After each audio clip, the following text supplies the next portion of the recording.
tips for prank or parody videos.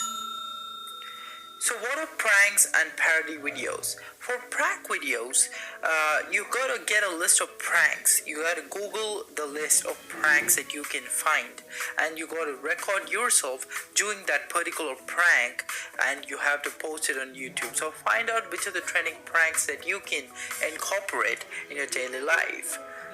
And parodies. What are parodies? Parodies allows creators like you to reuse an original copyrighted work without infringing on the content owner's copyright. If you do so in a transformative manner to poke fun at or comment on the original work itself. So some of the examples of parody videos that I have seen are Adele Hello Parody by Bart Baker. So this is the most funniest parody I've ever seen. You should check it out on YouTube.